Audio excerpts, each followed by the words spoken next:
তিনি কবে থেকে আছেন? অনেক সময় আমাদের মাথায় প্রশ্ন জাগে, এই যে আল্লাহ আছেন কবে থেকে আছেন? কবে থেকে উনি? শুরুটা কবে? আল্লাহ বলে আমি সূচনাহীন অতীত থেকে আছি।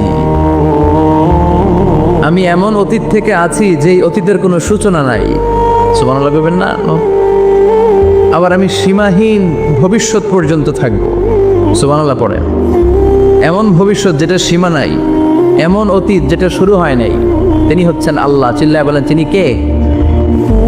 এই জন্য আমরা বলি রাদিতু বিল্লাহি রাব্বা, রব হিসেবে আল্লাহ তোমারে পেয়ে আমরা খুশি। এই জন্য আমাদের ইবাদতের সব জায়গায় এই রবের নামের গুণগান আছে না নাই? আমরা যখন রুকুতে যাই আমরা পড়ি সুবহান রাব্বিয়াল, আবার যখন আমরা সিজদায় যাই আমরা পড়ি সুবহান রাব্বিয়াল আ'লা। রুকুতে গেলে সুবহান রাব্বিয়াল আযীম, আবার যখন সিজদায় যাই তখন আমরা পড়ি সুবহান রাব্বিয়াল আ'লা। আবার কবরের জীবন যখন আমরা শুরু করে দিব, কবরের প্রথম প্রশ্ন হবে তোমার রবের নাম কি? আমরা বলবো আল্লাহ আমারে রব, আল্লাহ আমারে রব, এই রবি আমার সব। দমে দমে তনু মনে তারি অনুভব, তোমার দুনিয়াতে আমি যেদিকে তাকাই নতই নে আমাতে ডুবে আছি সবাই। পাক পাখালির গানে শুনি তসবি কলো রব, তসবি কলো রব, আল্লাহ আমার রব, এই রবি আমার সব। সুবহানাল্লাহ, কি অসাধারণ কথামালা! আল্লাহ আমার রব, এই রবি আমার সব। আল্লাহ যদি আমার সাথে থাকে পৃথিবীর কোনো শক্তি আমার থামাতে পারবে না। চিল্লায় বলেন ঠিক কিনা? আর এই রবকে যদি তুমি হারাও, রব যদি আমার বিপক্ষে চলে যায়, পৃথিবীর কোনো শক্তি আমার কোনো উপকার করতে পারবে? এজন্য বিশ্বনবী বলতেন ইযা সাআলতা ফাসআলিল্লাহ ওয়া ইযা ইসতাআনতা ফাসতাইন বিল্লাহ। যখন সাহায্য চাইতে মনে চাইবে, সাহায্য চাইবা কার কাছে? আমাদের কোনো গুরুত্বপূর্ণ ঘটনা ঘটলে, গুরুত্বপূর্ণ লাইফ ইভেন্ট ঘটলে, কিংবা আমরা কোনো বিপদে পড়লে সবার আগে আমরা ফেসবুকে শেয়ার দিই, ঠিক না? কথা কন। ফেসবুক অ্যাকাউন্ট নাই কার কার দেখি, তাই আল্লাহর ওলিদেরকে একটু দেখে রাখি। মাশাআল্লাহ, অনেকের নাই, অনেকের ফেসবুক অ্যাকাউন্ট নাই। তো এটার ভালো কাজে লাগানো উচিত। যেটাই আমরা করি এটা যেন ইসলামের পক্ষে যায়, ঠিক কিনা? মিন হুসনি ইসলামিল মারই তারকুহু মা লা ইয়ানিহি। ব্যক্তির ইসলামের সৌন্দর্য হচ্ছে যে অনর্থক কাজ ব্যক্তি করবে না। যে কাজে সওয়াব আছে, যে কাজে কল্যাণ আছে, ব্যক্তি শুধু ওই কাজটা করবে। চিৎকার করে বলেন ঠিক কিনা? অনর্থক কাজ করা ঠিক না, অনর্থক কথা বলা ঠিক না, অনর্থক সম্পদ নষ্ট করা ঠিক না, অনর্থক টাইম পাস করা ঠিক না। কারণ মুমিন জানে মা ইয়ালফিযু মিন কাউলিন ইল্লা লাদাইহি রাকিবুন আতীদ। মুমিনের জিহ্বা দিয়ে যা বের হয় তার প্রতিটি শব্দ পাই পাই করে হিসাব নেবে কে? আমাদের জীবনে অনর্থক কথা আছে না নাই? চায়ের দোকানে বসলে অপ্রয়োজনীয় আলাপ, নিজেরও কাজে লাগে না, ফ্যামিলিরও কাজে লাগে না, ইসলামেরও কাজে লাগে না, খালি খোঁচা খুঁজে ঠেলাঠেলি বাড়ায়। এরকম ডাকাত আছে না নাই? অপ্রয়োজনীয় কথা, অপ্রয়োজনীয় কাজও আছে না নাই এদেশে? যাদারসে মানুষ করে বেড়াচ্ছে অপ্রয়োজনীয় কাজ।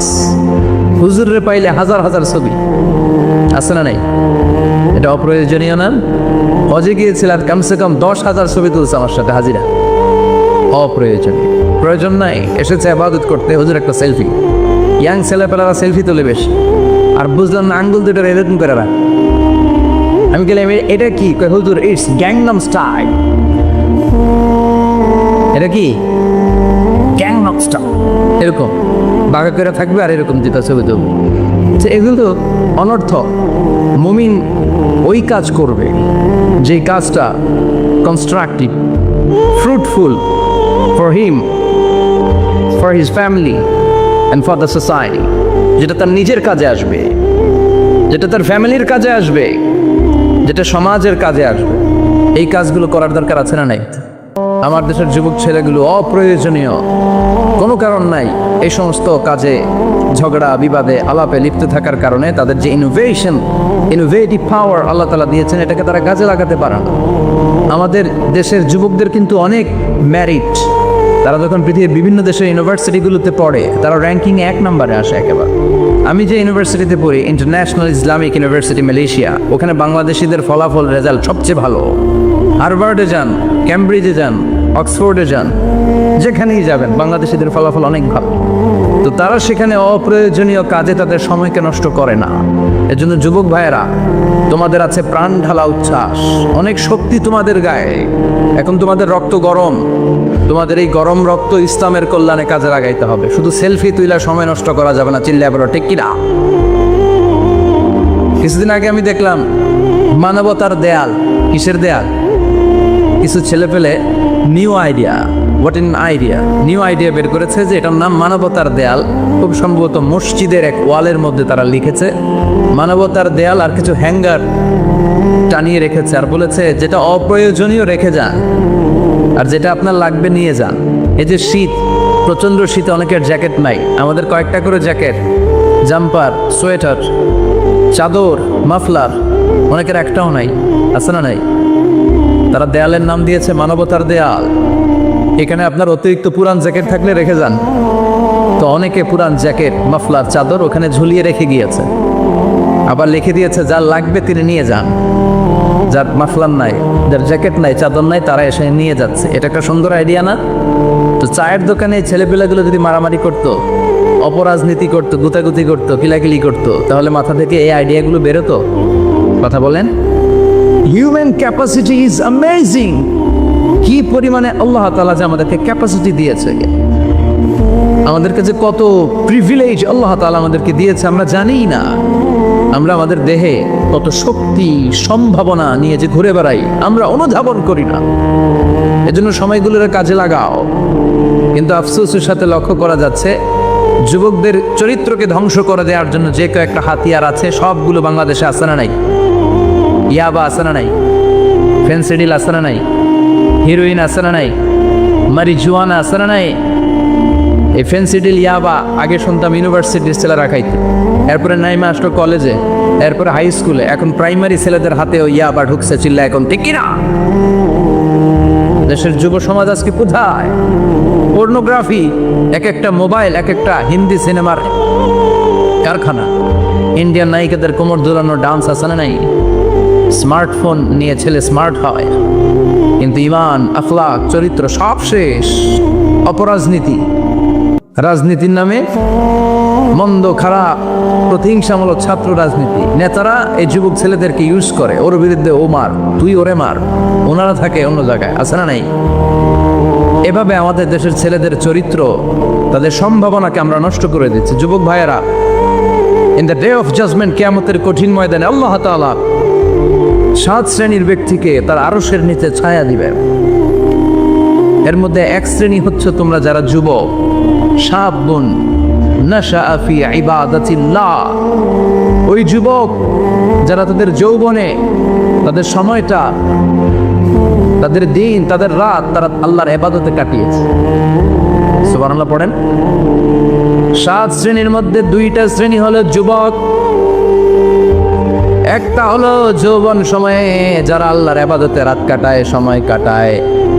আর দ্বিতীয় ওই যুবক, যেই যুবককে কোনো নারী অন্যায় কাজের, অন্যায় প্রেম করার পরকীয়ার অফার দেয়, ওই অফারকে ক্যান্সেল করে ওই যুবক বলে ইন্নী আখাফুল্লাহ, আমি এই পরকীয়ার দিকে যেতে পারি না, কারণ আমার অন্তরে ভয় আছে একজনের, তিনি কে?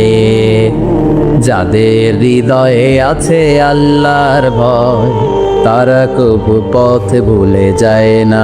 আল্লাহর প্রেম ছাড়াই দুনিয়া কারো কাছে কোনো কিছু চায় না, ঠিক না?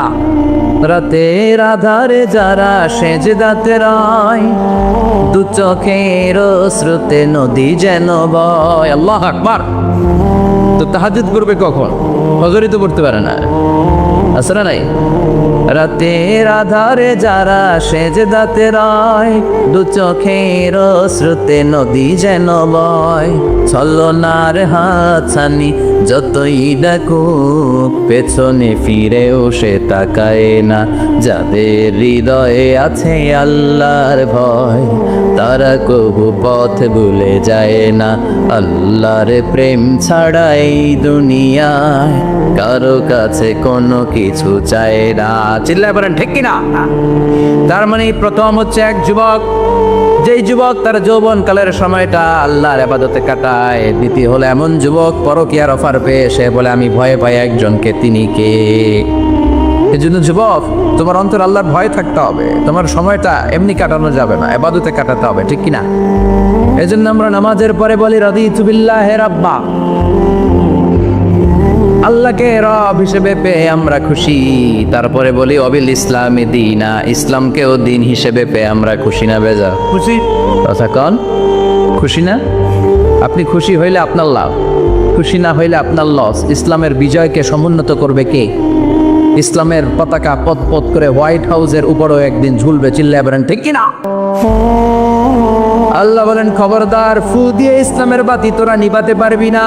ইউরিদুনা লিয়ুতফিউ নূরাল্লাহি বিআফওয়াহিহিম ওয়াল্লাহু মুতিম্মু নূরিহি ওয়ালাউ কারিহাল কাফিরুন। ইসলাম বিরোধীরা চায় মুখের ফুৎকারে ইসলামের বাতিকে নিভিয়ে দিতে। আল্লাহ বলে খবরদার, ষড়যন্ত্র করে লাভ নাই, ইসলামের বিজয় আমি নিশ্চিত করে দেব। স্যামুয়েল হ্যান্টিংটন একটা বই লিখেছে, দ্য ক্লাশেস অফ সিভিলাইজেশন। ওই বইতে তিনি বলেছেন এই যে সভ্যতার সংঘাত, এত সভ্যতা, চায়না সভ্যতা, আর্য সভ্যতা, বৈদিক সভ্যতা, সিন্ধু সভ্যতা, মহেঞ্জোদারো সভ্যতা, ইরাকীয় সভ্যতা, মিশরীয় সভ্যতা, একটার পর একটা সভ্যতা পৃথিবীতে এসেছে, একটার পর একটা সুপার পাওয়ার। এখন সুপার পাওয়ার হচ্ছে ইউনাইটেড স্টেটস অফ আমেরিকা, ধারণা করা হচ্ছে এরপরে চায়না হবে সুপার পাওয়ার, আবার অনেকে বলছে এরপরে ইন্ডিয়া হবে সুপার পাওয়ার। এভাবে একটার পর একটা সুপার পাওয়ার যাওয়ার পরে সর্বশেষ যে সুপার পাওয়ারটা পৃথিবীর বুকে মাথা উঁচু করে দাঁড়িয়ে থাকবে সেটার নাম হচ্ছে ইসলাম। সেটার নাম কি? তার নমুনা গোটা বিশ্বব্যাপী আছে না নাই? ইসলামকে যত দমাইতে চায় এটা আরো উপরের দিকে ওঠে। সুবহানাল্লাহ কইবেন না? ইসলামের বৈশিষ্ট্য হচ্ছে চারা বীজের মতো। চারা বীজ তো আপনারা চিনবেন, নিমসালের মানুষ। বীজ, ইসলাম হচ্ছে বীজের মতো। ইসলামের শত্রুরা ইসলামকে মাটিতে গেড়ে দিতে চায়, কিন্তু ইসলাম হচ্ছে বীজের মতো, চারা বীজ। চারা বীজ মাটিতে গেড়ে দিলে কি হয়? কথা কন। আরো গজিয়ে ওঠে, মাটি ফেড়ে উপরের দিকে উঠে চিৎকার করে পড়েন ঠিক কি না? ইসলাম হচ্ছে টিউবের মতো। টিউব, পুকুরে যারা নতুন সাঁতার কাটতে যায় ডুবে যাতে মারা না যায়, টিউব নিয়ে সাগরের মধ্যে নামে। এই টিউবকে যত আপনি পানির নিচে ডুবাতে চাইবেন, টিউব আর উপরের দিকে ভেসে ভেসে উঠে। সুবহানাল্লাহ পড়ে। ইসলামকে তো ওরা চিনে নাই। ইসলাম হচ্ছে চারা বীজের মতো, ইসলাম হচ্ছে টায়ারের টিউবের মতো। এটার যতই নিচের দিকে নামাইতে যায়, এটার বৈশিষ্ট্য হচ্ছে এটার ধাক্কা মারলে এটার উপরের দিকে ওঠে। সুবহানাল্লাহ কইবেন না? গোটা বিশ্বব্যাপী আজকে ইসলামের গণজোয়ার, হাজার হাজার লোক কালিমা পড়ে মুসলমান হচ্ছে। গত কিছুদিন আগে আফ্রিকাতে এক লোক এক গ্রামের কয়েক হাজার মানুষকে এক ময়দানে দাঁড় করিয়ে একসাথে শাহাদাতের বাণী পাঠ করিয়ে মুসলমান বানায় ফেলছে। এই আফ্রিকার বুকে এতদিন আমেরিকার কাজ ছিল, এটারে বলে Tansir, Christian missionary. Lakh lakh dollar দিয়ে আফ্রিকার দেশগুলোর মধ্যে গরিব গরিব মুসলমানগুলোর তারা নাসারা বানাতো। এই বিষয়টা যখন মুসলিম স্কলারদের নজরে এলো, এখন গোটা বিশ্বের সব মুসলিম স্কলাররা আফ্রিকায় যে ইসলামের দাওয়াতকে প্রচার করে দিচ্ছে। গ্রামকে গ্রাম খ্রিস্টান সম্প্রদায় লা ইলাহা ইল্লাল্লাহ মুহাম্মাদুর। ঝিনুকের ভেতর লুকিয়ে থাকে যেমন মতি, ঝিনুকের ভেতর লুকিয়ে থাকে যেমন মতি, কলমা শাহাদাতে আছে আল্লাহর জ্যোতি, কলমা শাহাদাতে আছে আল্লাহর জ্যোতি। পড়েন সবাই। ঝিনুকের ভেতর লুকিয়ে থাকে যেমন মতি, ঝিনুকের ভেতর লুকিয়ে থাকে যেমন মতি, কলমা শাহাদাতে আছে আল্লাহর জ্যোতি, কলমা শাহাদাতে আছে আল্লাহর জ্যোতি। ঠিক কি না? এই জ্যোতি যদি একবার কারো হৃদয়ের মধ্যে স্থান করে নেয়, এই নুরানি আলোর ছোটা যদি কারো হৃদয়ের মধ্যে জায়গা দখল করে নেয়, পৃথিবীর কোনো মতদর্শ তার অন্তরের মধ্যে আর থাকতে পারে? গ্রামকে গ্রাম আফ্রিকাতে এখন কালিমা পড়ে পড়ে মানুষ মুসলমান হয়ে যাচ্ছে। সুবহানাল্লাহ পড়ে। একদিন আমেরিকার হোয়াইট হাউসের উপরেও কালিমার লা ইলাহা ইল্লাল্লাহর পতাকা পতপত করে উড়বে, চিল্লায় বলেন ঠিক কি? এজন্য আমরা বলি ওয়াবিল ইসলামি দীনা, ইসলামকে ধর্ম হিসেবে পেয়ে আমরা খুশি না বেজার। ইউরোপ আমেরিকাতে মসজিদের সংখ্যা বাড়ছে, দাওয়াতি কাজের সংখ্যা বাড়ছে, এমনকি হার্ভার্ড ইউনিভার্সিটিতে, অক্সফোর্ডে, ক্যামব্রিজের ভেতরে, MIT Massachusetts institute of technology, সায়েন্সে যারা পড়ে এদের স্বপ্ন MITর ভিতরে ইসলাম ঢুকে গেছে। এজন্য ইসলামের আলোকে কেউ নিভিয়ে দিতে পারবে, ইসলামের গতিকে কেউ থামিয়ে দিতে পারবে? এটা অসম্ভব। এজন্য ইসলামের বিজয় সুনিশ্চিত। আমরা যারা লেগে থাকতে পারবো আমাদের কপালকে উজালা করে দিবে কে? আর বিরোধিতা যারা করব তাদের সব শেষ, দুনিয়াও শেষ, আখিরাতও আমও শেষ, সালাও। এজন্য আমরা বলি রাদিতু বিল্লাহি রাব্বা, আল্লাহ তোমার রব হিসেবে পেয়ে আমরা বড্ড খুশি। ওয়াবিল ইসলামি দীনা, ইসলামকে ধর্ম হিসেবে পেয়ে আমরা খুশি। ওয়াবি মুহাম্মাদিন রাসূলা, বিশ্ব নবীকে রাসূল হিসেবে পেয়েও আমরা খুশি না বেজা। এমন রাসূল, গোটা বিশ্বের শ্রেষ্ঠতম রাসূল, শ্রেষ্ঠতম ব্যক্তিত্ব, যার কাছ থেকে পজিটিভ কোনো জিনিস ছাড়া নেগেটিভ কোনো জিনিস প্রকাশিত হয় নাই, সব ইতিবাচক। Always come back positive, not go back negative. সব সময় পজিটিভ বলতেন, পজিটিভ ভাবতেন, পজিটিভ কাজ করতেন। কোনো নেগেটিভ নেতিবাচক কোনো কিছু বিশ্বনবীর জীবনে খুঁজে পাওয়া যায়? চিল্লায় বলেন খুঁজে পাওয়া যায়? As a father, as a husband, as a commander, as a lawyer, as a reformer of the society, Muhammad is the superman of the world. গোটা বিশ্ব এখন তাকে সুপারম্যান ভাবতেছে, বস অফ দ্য অল বসেস। পৃথিবীতে যত বস এসেছে সব বসের সবচেয়ে বড় বস হচ্ছে বিশ্বনবী মুহাম্মদ সাল্লাল্লাহু। এজন্য আমরা বলি আবি মুহাম্মাদিন রাসূলা, আল্লাহকে রব হিসেবে পেয়ে আমরা যেমন খুশি, ইসলামকে ধর্ম হিসেবে পেয়ে তেমন খুশি, বিশ্বনবীকেও রাসূল হিসেবে পেয়ে খুশি না বেজা? কথা কম। এই বিশ্বনবীর ভালোবাসা যদি অন্তরে না থাকে জান্নাতে ঢোকা যাবে নাকি? আল্লাহর ভালোবাসা, বিশ্বনবীর ভালোবাসা অন্তরে থাকার দরকার আছে না নাই? আল্লাহকে যে পাইতে চায় হযরতকে ভালোবেসে, আরশ কুরসি লৌহ কালাম না চাইতে পেয়েছে সে। হযরতকে ভালোবেসে আরশ কুরসি লৌহ কালাম না চাইতে পেয়েছে সে। চিল্লায় বলেন ঠিক কিনা? নবীর ভালোবাসা অন্তরে থাকতে হবে। তাহলে তিনটা জিনিসের ঘোষণা আমরা দেই নামাজের পর। আল্লাহকে রব হিসেবে পেয়ে আমরা খুশি, ইসলামকে ধর্ম হিসেবে পেয়ে খুশি, বিশ্বনবীকে রাসূল হিসেবে পেয়ে খুশি, আবার এই কিতাবটারে সংবিধান হিসেবে পেয়ে আমরা খুশি না বেজা? এটার আলোকে আমাদের সমাজ প্রতিষ্ঠিত হোক, মদিনার সমাজ হোক, সোনালী সমাজ হোক, আলোকিত সমাজ হোক, আমরা চাই কি চাই না? এই কোরআনের আইন দিয়ে আমার দেশ চলুক, আমরা চাই কি চাই না? এই কোরআনে ধর্ষকদের বিচার আছে না নাই? অবিবাহিত ধর্ষক হলে 80 ব্যান, 100 ব্যান। আর যদি বিবাহিত ধর্ষক হয় ডেথ পেনাল্টি। সৌদিতে করে হেড অফ, মাথাটাকে নুইয়ে তলোয়ার দিয়ে এক কোপ মেরে গর্দানটা আলাদা করে দেয়, ঠিক কিনা? অনেক দেশের ডেথ পেনাল্টি করে হ্যাঙ্গিং এর মাধ্যমে, ফাঁসির মাধ্যমে। দর্শনের বিচার বাংলাদেশে সহজে পাওয়া যায় না, কিন্তু কোরআন দিয়ে বিচার করলে ওই বিচার আছে না নাই? নোয়াখালীর এক বোনকে দর্শন করা হয়েছে, গোটা বাংলার জামিনে নিউজটা আছে না নাই? কোরআনের বিচার থাকলে আলটিমেটাম হতো 24 ঘন্টা, 24 আওয়ার্স। 24 আওয়ার্সের মধ্যে ধর্ষককে ডেকে এনে বাইতুল মোকাররমের স্কয়ারের সামনে লক্ষ মানুষের চোখের সামনে ফাঁসির রশিতে ঝুলিয়ে দেওয়া হতো। বড় বড় চোরগুলোর হাত কেটে দেওয়া হতো। কলা চোর, ডিম চোর, মুরগি চোর না, বড় বড় সাইজের চুরি যারা করে 1000 কোটি টাকা মেরে দেয়, দেশের 12টা বাজিয়ে দেয়, দেশের 10-এর সর্বনাশ করে, সিমেন্ট খাইয়া, টিন খাইয়া, রড খাইয়া সব হজম করে। ব্রিজ ভেঙে গেলে ব্রিজের ভেতরে পাওয়া যায় বাঁশ, তার মানে রড গেছে কই? হ্যাঁ, পেটে। এগুলোর এক একটার পেটে 10টা করে পাকস তুলে দিছে আল্লাহ। 10টা স্টোমাক না থাকলে রড হজম হয়? কথা কয় না। এগুলোর বিচার হওয়ার দরকার আছে না নাই? কোরআনের রাজ যদি কায়েম হয়, এই সবগুলো বড় বড় চোরের বিচার হবে, লাইভ ব্রডকাস্টিং হবে টিভিতে, আমরা সবাই দেখব কেমন করে তাদের হাত কাটা হয়। ওই সমাজ আমাদের দেশে চালু হোক, আমরা চাই কি চাই না? তাহলে সোজা সবটা হিসাব, এই চারটা জিনিসের বিরুদ্ধে কেউ অবস্থান নিলে তাদের বিরুদ্ধে আমাদের অবস্থান ধরে কোন ঠিক কিনা? আর এই চারটা জিনিসের পক্ষে যারা কথা বলবে তাদের জন্য আমাদের অন্তরে দোয়া ছাড়া নাই। এক হচ্ছে আমার রব, দুই হলো আমার ইসলাম, তিন হলো আমার পেয়ারা নবী, চার হলো আমাদের আল্লাহর দেয়া সংবিধান কোরআন। এই চারটা জিনিসের বিরুদ্ধে কথা বললে খবর আছে না নাই? এই চারটা জিনিসের বিরুদ্ধে কথা বলা হবে মুসলমানদের দেশে।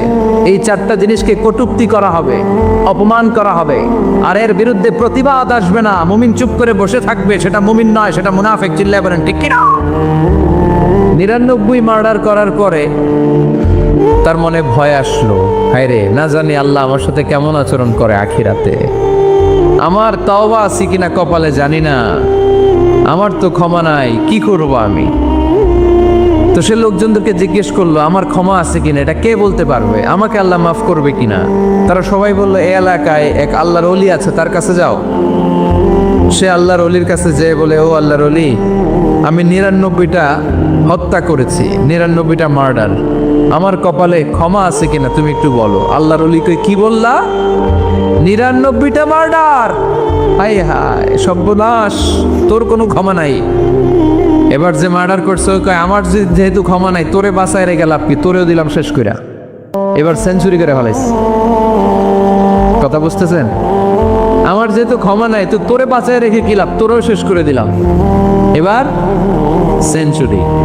সেঞ্চুরি করার পরেও ভয় আসে না নাই অন্তরে? অন্তরে তো আল্লাহর ভয়। কই যাবে? খুঁজতে লাগলো কে সমাধান দিতে পারবে। একজন বললো, ওই এলাকায় একজন বড় আলেম আছে, ওই আলেমের কাছে যা। সে আলেমের কাছে যেয়ে বলে, আলেম, আমি 99টা হত্যা করেছি, এখন আমার বড্ড ভয় হয়, আল্লাহ আমারে মাফ করবে কিনা, তুমি একটু আমারে বলো। আলেম বলে, তোমার গুনাহ যত বড়ই হোক, আমার আল্লাহর দয়া তার চাইতেও বড়। তুমি কি পাপ করেছো, কি অন্যায় করেছো তুমি? তুমি জানো না আমার রব কত মেহেরবান, তিনি কত দয়ালু, তিনি ভালোবাসার আধার, তিনি করুণার আধার। তোমার পাপ অন্যায় যদি হয় খালের পানির সমান, বিলের পানির সমান, আমার আল্লাহর দয়া সাগরের পানির সমান। তোমার পাপ আর অন্যায় যদি হয় পাহাড়ের সমান, আমার আল্লাহর ভালোবাসার দয়া হচ্ছে আকাশের সমান। তুমি যদি তওবার মতো তওবা করতে পারো, ক্ষমার মতো ক্ষমা চাইতে পারো, চোখের পানি ছেড়ে, চোখের পানির বড় দাম, চোখের পানির মধ্যে বিশাল কারিশমা, এটা আল্লাহ খুব পছন্দ করে। 2 ফোঁটা পানি আল্লাহ পছন্দ করে। এক, জেহাদের ময়দানে শহীদের গা বেয়ে ঝরে পড়া রক্তের ফোঁটা। 2 হচ্ছে অনুতপ্ত বান্দার চোখের পানির ফোঁটা। বান্দা যখন অনুতপ্ত হয়ে চোখের পানি ছেড়ে কাঁদে, তার চোখের পানি চোখ বেয়ে নাকের ডগা বেয়ে মাটিতে পড়ার আগেই ওই অনুতপ্ত বান্দার সব গুনাহ আল্লাহ মাফ করে দেয়। সে জিজ্ঞেস করলো, আমার ক্ষমা আছে কিনা? আলেম বলে, আছে, ক্ষমা আছে। তওবার মতো তওবা কর, তাওবাতান নাসুহা। তওবার মতো তওবা করলে আল্লাহ ঠিকই মাফ করবে। সে এতটাই অনুতপ্ত হলো, এতটাই, সে আল্লাহর কাছে ক্ষমা চাইতে শুরু করলো। আলেম পরামর্শ দিল, তুমি যে এলাকায় থাকো এলাকাটা ভালো না, এলাকাটা ছাড়ো, এখানে সব ডাকাতদের এলাকা, তুমি একটা ভালো এলাকায় যাও, ওখানে যে তওবা করে ভালো মানুষ হয়ে যাও। সে নিয়ত করে কাপড় চোপড় গুছিয়ে ভালো এলাকায় যাবে। ঘর থেকে বেরোয়ার সাথে সাথেই মালাকুল মাউত চলে আসছে, তার রুহু কবজ করে ফেলছে। এখন রুহুকে নিয়ে যাবে। ফাজাত মালাইকাতুর রাহমা ওয়া মালাইকাতুল আযাব। রহমতের ফেরেশতারাও আসছে, আযাবের ফেরেশতারাও আসছে। রহমতের ফেরেশতারা বলে, না না, সে তওবার নিয়ত করেছে, যদিও তওবা করতে পারে নাই, যদিও ভালো এলাকায় যেতে পারে নাই, তওবার নিয়ত করেছে, অনুতপ্ত হয়েছে, ক্ষমা চাওয়ার চিন্তা করেছে, আমরা তার রুহু নিয়ে ইল্লিনে রেখে দেব, আযাবের ফেরেশতারা বলে না না, 99টা হত্যা করার পরে আরো একটা হত্যা করে সেঞ্চুরি করেছে, এখনো তো ভালোভাবে তওবা করতে পারে নাই, তার রুহটা নিয়ে আমরা সিজ্জিনের ভেতরে ঢুকায়ে দেব। দুই দল ফেরেশতার মারামারি, এ বলে আমরা নিব, এ বলে আমরা নিব, ঝগড়া আছে না নাই? আল্লাহ বললেন রাখো রাখো, ঝগড়ার দরকার নেই, এক কাজ করো, যেখানে মারা গিয়েছে ওইখান থেকে ফিতা দিয়ে মাপতে শুরু করো। ভালো এলাকাটা যদি কাছে হয় জান্নাতের ফেরেশতারা নিবে, খারাপ এলাকা যদি কাছে হয় জাহান্নামের ফেরেশতারা নিবে। খারাপ এলাকা তো একেবারেই কাছে, ঘর থেকে বের হওয়ার সাথে সাথে মৃত্যু হয়েছে, আর ভালো এলাকা তো অনেক দূর। আল্লাহ জামিনটারে আদেশ দিলেন, জামিন এই অনুতপ্ত বান্দার জন্য তুই ভালো এলাকাটা কাছে চলে আয়, ভালো এলাকাটার জামিনটা তুই সংকুচিত হয়ে যা, যদিও ঘর থেকে বের হয়েছে একেবারে কাছে, খারাপ এলাকা হাজার হাজার মাইল দূরে চলে যা। ফিতা দিয়ে মাপ দিয়ে দেখে সর্বনাশ, ভালো এলাকাটা তো একেবারেই কাছে, খারাপ এলাকাটা অনেক দূরে। আল্লাহর ফয়সালা অনুযায়ী রহমতের ফেরেশতারা তার রূহকে নিয়ে জান্নাতের ভেতরে ঢুকিয়ে দিয়েছে। 99টা হত্যা করার পরে আরো একটা হত্যা করে সেঞ্চুরি, 100টা খুন করছে। আপনি কয়টা করছেন? আমি কয়টা করছি? তো 100টা খুন করে যদি ও মাফ পেতে পারে আমার আল্লাহর কাছ থেকে, আমরা কি ক্ষমা পেতে পারি না? ওর পাপের কাছে আমাদের পাপ কি? কয় ওয়াক্ত নামাজ ছাড়ছেন আপনি? কয়টা মিথ্যা কথা বলছেন? কতবার ঘুষ খাইছেন? কত টাকা সুদে লাগাইছেন? কত অন্যায় করছেন? কত জুলুম করেছেন? মনে রাখবেন, আপনার পাপ, আপনার অন্যায়, আপনার জুলুম যত বড় হোক না কেন, আমার আল্লাহর দয়া তার চাইতেও বড়। এজন্য আল্লাহ নিজের পরিচয় দিয়ে বললেন, আর রহমানু আল্লামাল কুরআন খালাকাল ইনসান আল্লামাহুল বায়ান। আমি রহমান, আমি দয়ার সাগর। আমি কি? আল্লাহ তুমি দয়ার সাগর, রহমানুর রহিম, তোমার দয়ায় পূর্ণ আমার সারা নিশিদিন, তোমার দয়ায় পূর্ণ আমার সারা নিশিদিন। আলহামদুলিল্লাহ পড়েন, তাহলে বুঝতে পারলাম আমার আল্লাহর দয়ার কোনো শেষ আছে? চিল্লায় বলতে হবে আছে। কয়শো টুকরা? সবাই শুনতেছেন? কষ্ট হচ্ছে তো উত্তর দিচ্ছেন না যে? কত টুকরা করলেন? 100 টুকরা করে 99 টুকরা দয়া ভালোবাসা আল্লাহ তাআলা নিজের কাছে রেখে দিলেন, আর 1 টুকরা দয়া আর ভালোবাসা আল্লাহ তাআলা গোটা